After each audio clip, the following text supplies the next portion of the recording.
السلام عليكم ورحمة الله وبركاته. بسم الله الرحمن الرحيم. الحمد لله ونستعين ونستغفره ونعوذ بالله من شرور أنفسنا من سيئات أعمالنا من يهده الله فلا مضل له وأشهد أن لا إله إلا الله وأشهد أن محمدا رسول الله.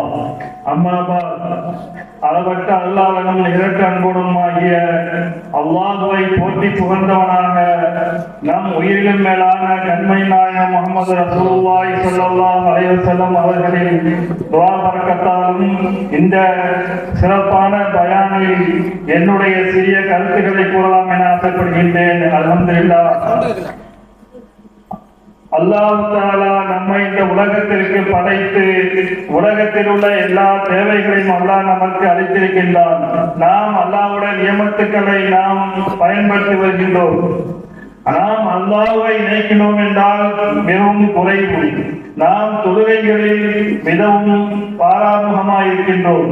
நயவஞ்சகத்தனமான தொழுகையாக இருக்கின்றது.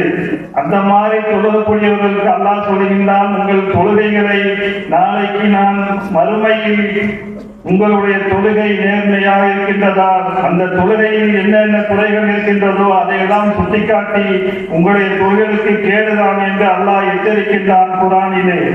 ஆகையால் நாம் தொழுகையை எப்படி பேணி தொழுக வேண்டும், எந்த முறையில் தொழுக வேண்டும் என்பதை நமக்கு நிறைய பேருக்கு தெரியாது. ஆனால் அதை நாம் தெரியாமலே இதுவரைக்கும் தொழுது கொண்டிருக்கின்றோம்.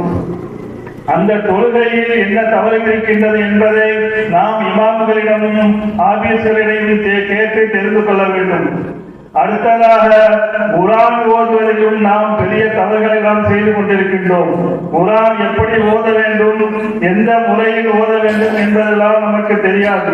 ஏதோ வருகின்றோம், தொழுகின்றோம், ஓதுகின்றோம், இப்படியே நம்முடைய காலங்கள் செல்கின்றது. ஒரு தவறு இருந்தாலும் அந்த தொழுகை ஏற்றுக்கொள்ளப்பட மாட்டாது. ஆகையால் நாம் அந்த தொழுகையில் ஏற்படுகின்ற அந்த குர்ஆனின் தவறுகளை நாம் இமாம்களிடம் கேட்டு நல்ல விதமாக அந்த தவறுகள் இல்லாமல் ஓதுவதற்கு நாம் முயற்சி செய்ய வேண்டும். அதில் எந்தவித கவலையும் கொள்ளக்கூடாது. அந்த தொழுகை அல்லாஹ்வுக்கு பொருத்தமான தொழுகையாக இருக்க வேண்டும். அதை நாம் அல்லாஹ்விடத்தில் அந்த குர்ஆன் நமக்காக சிபாரிசு செய்கின்றது. அந்த குர்ஆன் அல்லாஹ்விடத்தில் நமக்காக வாதாடுகின்றது. நமக்கு சொர்க்கத்துக்கு சேர்க்கக்கூடியதாக உள்ளது. அதனால் நாம் குர்ஆனை எப்படி ஓத வேண்டும் என்பதை நாம் முயற்சி செய்து ஓதிக்கொள்ள அல்லாஹ் நமக்கு அருள் புரிவானாக. மேலும் வீட்டில் அல்லாஹ் தஆலாவை அருள் திக்ர் செய்யுங்கள், வீட்டிலே குர்ஆன் ஓதுங்கள்.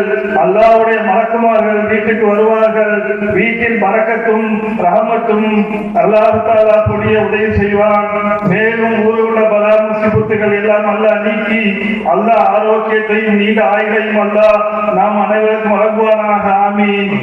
அல்ஹம்துலில்லாஹி ரப்பில் ஆலமீன். அஸ்ஸலாமு அலைக்கும் வரஹ்மத்துல்லாஹி வபரகாத்துஹு. வலைக்கும் அஸ்ஸலாம் வரஹ்மத்துல்லாஹி வபரகாத்துஹு. மாஷா அல்லாஹ்.